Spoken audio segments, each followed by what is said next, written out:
Howdy folks, Brian Kusko here at Triple B, back with another Herpeton talk for you guys. This time it is Mr. Jordan Russell giving a talk on proactive herpetoculture. And he brings up a lot of good points in his talk. I invite you to stay along for the whole thing. So without further ado, you're watching Triple B TV.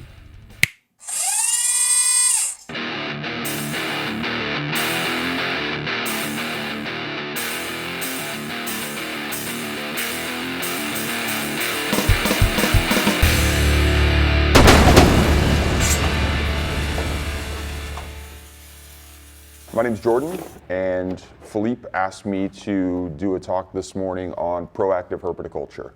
And there's a lot of ways to unpack that, and I wasn't really exactly sure what to do.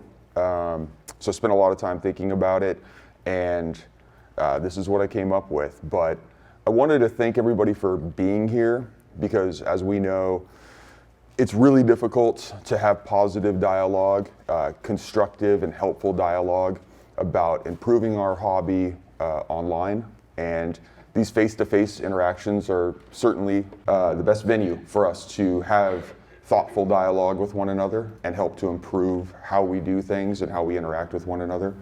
So thanks to Alan and Philippe for putting this together. It's got to make it difficult by being tall. So first I want to kind of open up with the concept of what are we? Are we herpetologists? Are we herpetoculturists? Does it even matter?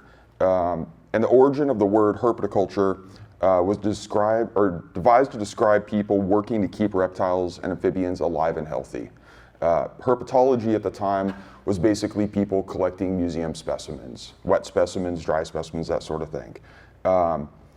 So the suffix ology is a scientific study of the prefix, and in this case it's herps, whereas the suffix culture is a mid-15th century use of the Latin word cultura, and cultura is the act of cultivating.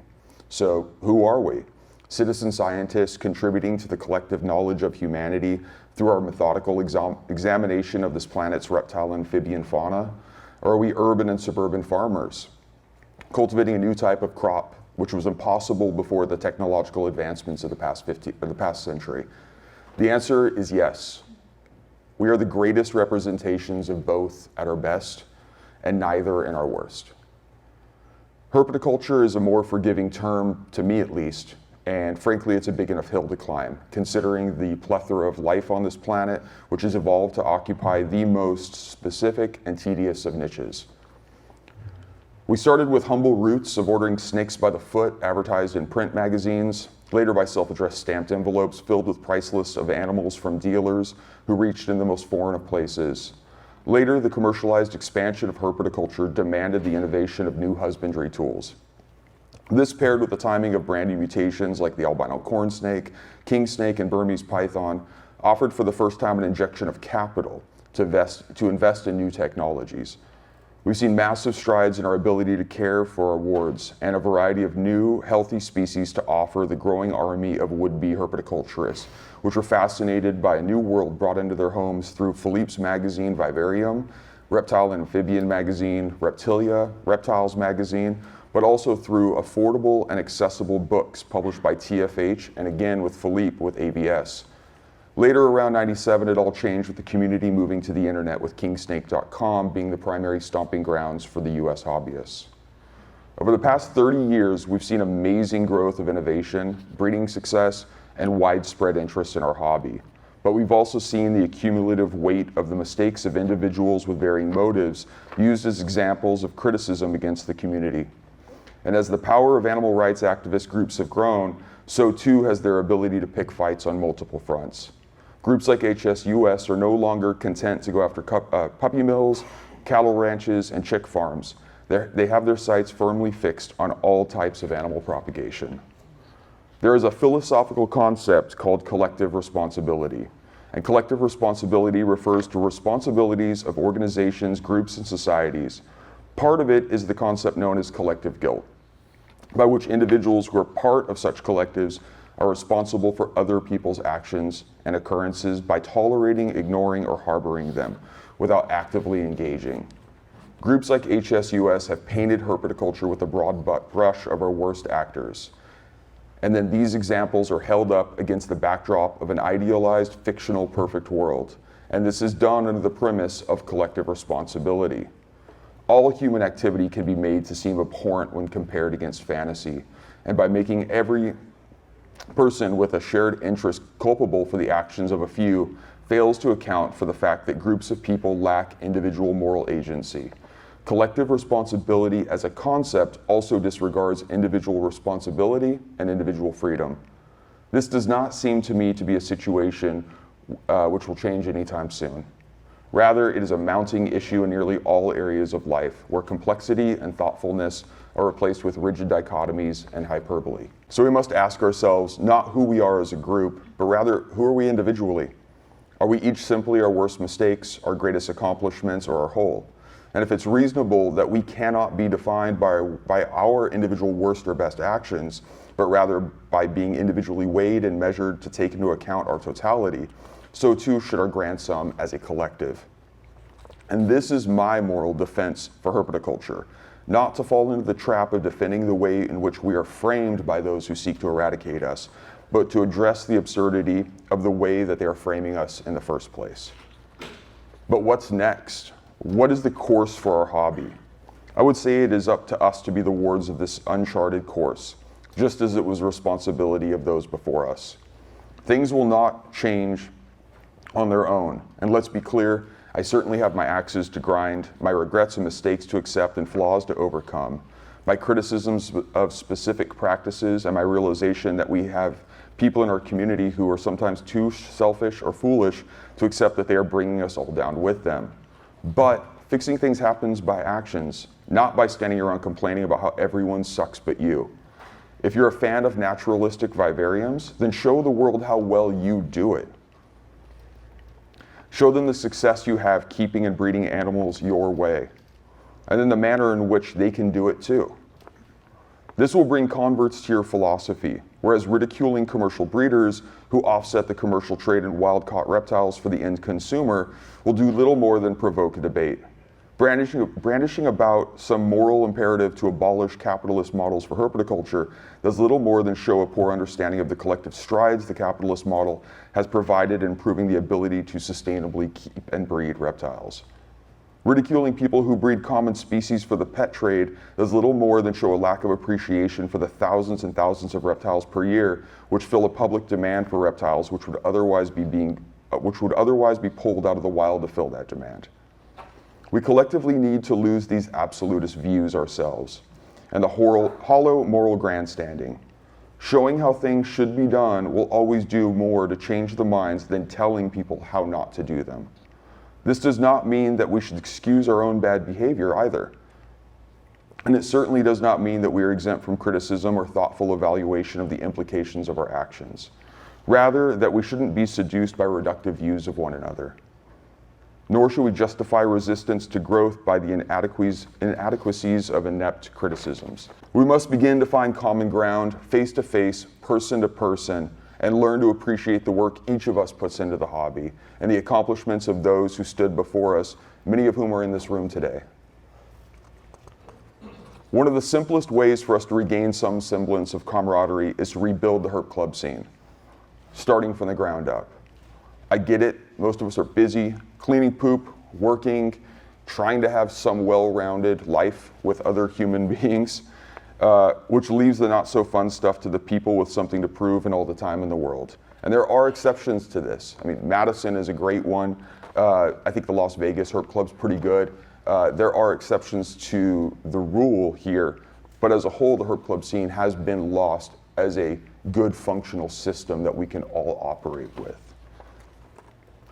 which has made two things happen. Herp clubs have intellectually and morally deteriorated to the point of being largely rejected by herpetoculture, and with a few exceptions are squandered opportunity for organized action. The sort of people in this room are the sort of people who can change that. We know how to raise money, we know how to organize people, and we know people with interesting things to say. More than that, we know how to reach people in power when it matters. USARC board members, PJAC, attorneys, and more often than not, the people that are in this room and the people that we know are the ones that know how to talk to law enforcement. We know how to talk to local city council members. And That's an asset that our community needs. We need to put ourselves out there. With functional and interesting, well-ran with a functional, interesting, well-ran network of regional herp clubs in this country, we would be creating a well-connected defensive shield for USARK, which, as you likely know, has won some impressive victories on our behalf while being woefully underfunded, especially compared to those they've gone up against. USARK is also a pretty small team of people, and if you've ever spent much time interacting with Phil Goss, it's pretty clear he's one of those old-timey one-man bands, trying to play all of the instruments at once, all by himself, standing on one foot. And it's super impressive, and we're all in his debt, but it's not reasonable or sustainable. And we can't expect that of one person while we all stand around and watch and applaud with our praise doesn't do his job. You know, we're all asking one person to do something for us and then go, great, good job, dude, while he's killing himself. I mean, it's not fair for us to do that to one person. I believe that we're at a crossroads on the horizon, and it is probably inevitable, at least in a distant term. And that's the day where we're left leaderless. And the less pressure that's put on the shoulders of one person logically means the longer that person can do their job, both physically and psychologically. So how do we collectively disperse the load while not undermining the proven efficacy of USARK and Phil Goss? I believe that this is possible through creating a nationalized system of support for USARK through these newly founded herp clubs. Rationing out responsibility is not only beneficial to Phil and USARK, but it's beneficial to us in the long run. And I'm advocating for the creation of a nationalized herp society under the USARK flag. This is my idea of how this could be implemented, and with some modifications by greater minds than mine, this could prove to be a launching pad to develop a functional and effective shift in the power dynamic of this hobby. To start with, each herp society would designate a representative, either someone appointed or voted on by club members. Each herp society would be tasked with operating raffles, auctions, or fundraisers to send their representative to an annual seminar and then in turn report back to their respective clubs for dissemination of relevant materials to club members. So what I'm saying here is, let's say everybody in this room is in a herp club. Everybody picks their leader, and that person goes to an annual seminar where they meet with all of the other chosen heads of their club to disseminate local information to USARK, and then in turn be educated by USARK on how to operate better than they did last year. Each representative would bring an annual report to the meeting with any relevant city, state, or local rules or law changes. This report will be published on each herp society's website and in turn be easily accessible to users online. This is going to help every member of their herp club find rules and regulations, which is a problem in some areas, and it's going to make sure that people they have an easier time being compliant with the law, which means less public buzz, less news articles. It's better for all of us. USARK in turn will provide a workshop for the attendees to refine and develop skills in managing and handling local and state government officials and act as a conduit between their region and USARK. This is going to help them disseminate information in real time, while in turn being the conduit frees up USARK. They've got one person for each region that they have to tell what's going on to. They don't have to talk to 50 guys in Southern California and waste their day getting everybody caught up to speed when they could be acting. Each society should make a concerted effort to fundraise locally on behalf of USARK, and each society should be encouraged to fundraise for conservation and/or academic projects relevant to herpetoculture. Having an interconnected but independent system in place will alleviate USARK's inability to be everywhere at once. It will help those locally to have the tools in their toolbox to do more and be better and more effective defenders of herpetoculture. This will potentially provide quality mentorship to new keepers, which we all know is lacking. And it'll keep herpetoculturists apprised of conservation efforts, legislative changes, and new techniques in propagation and husbandry, fostering a healthier format for hobby growth than social media has been able to do. So with the national shift in the culture of our hobby, we'll have the ability to focus our attention towards other beneficial actions. So getting everybody on the same page, having a system in place. If something comes up, We can get everybody to network with their respective communities to focus on a conservation project, to focus on some sort of petition regarding a new legislative change with U.S. Fish and Wildlife. Having everybody flying under one flag makes everybody more powerful, and it's as simple as that. The definition of proactive is creating or controlling a situation by causing something to happen, rather than responding to it after it happened. And Philippe asked me to write a speech on proactive herpetoculture. I have to admit, like, my idea of a definition of proactive herpetoculture didn't really fit the definition. I thought of like how to be a good herper. I didn't think how are we going to shape our history? And that's more or less what I think he was meaning. And when it comes to our hobby and the use of laboratory diagnostic tools, we're in our infancy.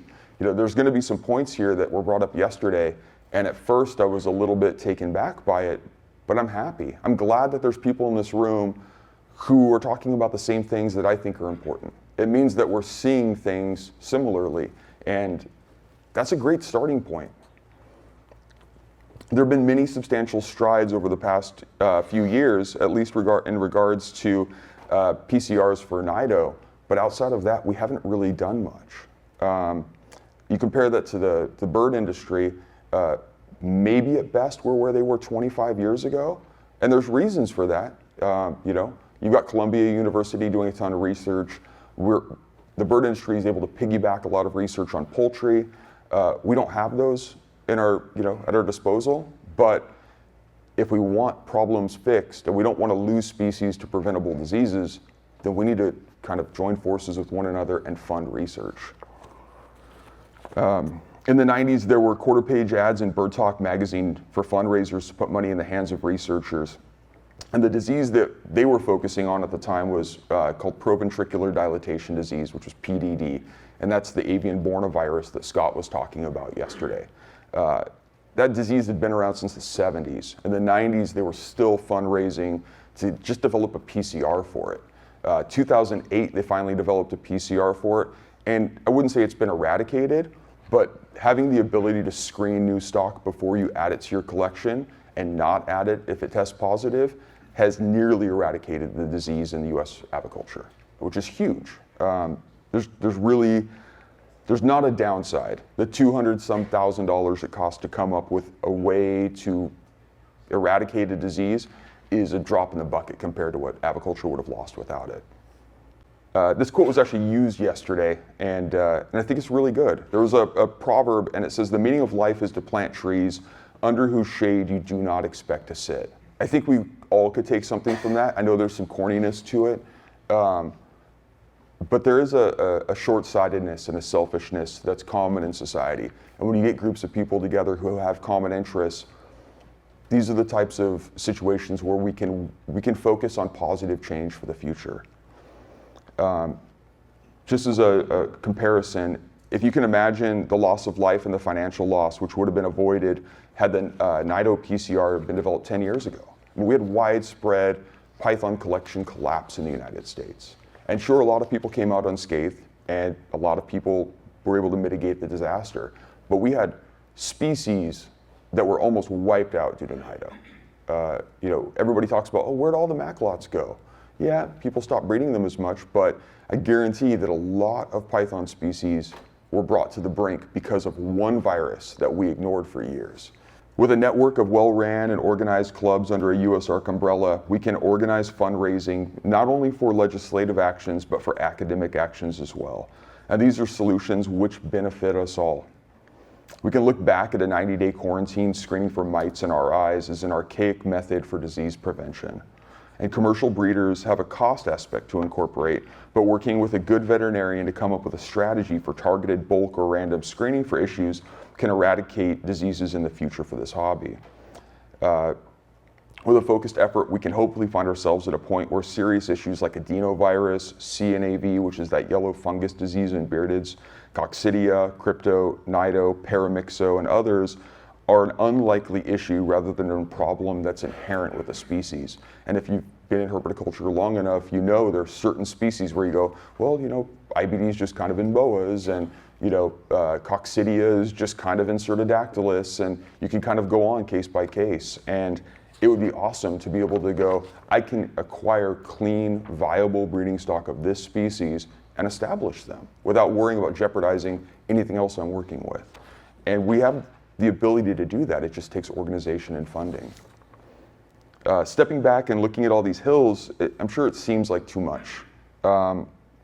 But step by step, person by person, we can make collective strides, and perhaps in time we can find ourselves in a better hobby. So let's go plant some trees. Awesome. So I thought Jordan made a lot of good points in that talk. One that I want to bring back in particular is USARC and their importance in our hobby. And if you're not currently a member of USARC, if you keep reptiles, you should definitely be at least be a member, at very least be subscribed to the newsletter so you can know when different legislation is being passed in your area that may stop reptiles from being part of your life or part of anybody else's life. Very important stuff to keep up on if you're here in the reptile hobby. It is my strong opinion that if you make a single dollar off of reptiles, then some of that dollar should definitely be going to USARC, because those guys are standing on the forefront for us. And I'd like to see reptiles in the hands of our future generations. So we'd appreciate it. Next week, we're going to be sitting down with Mr. Daniel Solis and talking about whether or not locality superdwarf retics are in fact locality superdwarf retics. And until then, you've been watching Triple B TV. Y'all take care.